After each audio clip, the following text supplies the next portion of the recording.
نحمده ونصلي على رسوله الكريم اما بعد بسم الله الرحمن الرحيم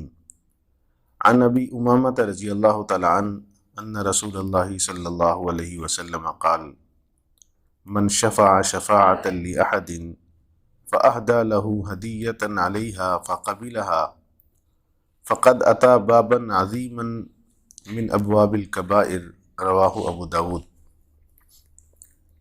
حضرت ابو امامہ رضی اللہ تعالیٰ عنہ سے مروی ہے، فرماتے ہیں کہ حضور نبی کریم صلی اللہ علیہ وآلہ وسلم نے ارشاد فرمایا، من شفع شفاعتا لأحد، جس آدمی نے کسی کی سفارش کی ہو، فأہدى له ہدیۃ علیہا، اور اس نے اس کو اس کام کرنے پر کوئی ہدیہ پیش کیا، فقبلہا، تو اس نے اس ہدیے کو قبول کر لیا، فقد اتا بابا عظیما من ابواب الکبائر، تو تحقیق یہ شخص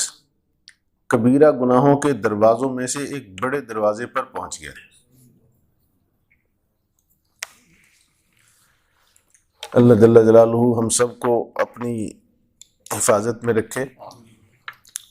اب دیکھیں کتنی بڑی بات ہے، اور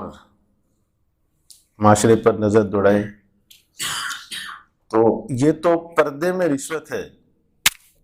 کام کیا، سفارش ہوئی، جائز کام تھا، کروا دیا،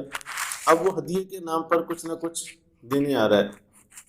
ہمیں ہدیے کے نام پر اگر اسی پر وہ ہدیے کے نام پر بھی پیش کر رہا ہے تو یہ اس کے لیے لینا جائز نہیں ہے، کبیرہ گناہوں کے در پہ پہنچ گئے۔ چاہے جائے کہ کام کرانے پر وہ مستقل اجرت لے، مستقل پیسے لے، وہ کتنا بڑا گناہ ہوگا۔ اس لیے بزرگوں نے فرمایا جو کام کسی کا کیا اس موقع پر نہ تو اس کو ہدیہ پیش کرنا چاہیے نہ اس کو لینا چاہیے۔ ہاں، اس نے آپ کے ساتھ احسان کیا، یہ تو ہے، هل جزاء الاحسان الا الاحسان، احسان کا بدلہ احسان ہے۔ آپ بھی کسی موقع پر تلاش میں رہو اس کے ساتھ کوئی حسن سلوک کر سکو، دوسرے موقعوں پر اس کو ہدیہ بھی دے سکتے ہیں، لیکن اس خاص موقع پر اس کو جا کر ہدیہ پیش کرنا اور اسی پر کہ یہ آپ کا بڑا یہ ہے تو یہ چھوٹا سا ہدیہ، لوگ وہ مٹھائی کا ڈبہ ہی لے کر آ جاتے ہیں، تو یہ ایسے موقع پر نہ دینا چاہیے نہ لینا چاہیے۔ یہ ابو داؤد شریف کی بڑی واضح روایت ہے کہ ہدیے کے نام پر لینا بھی صحیح نہیں۔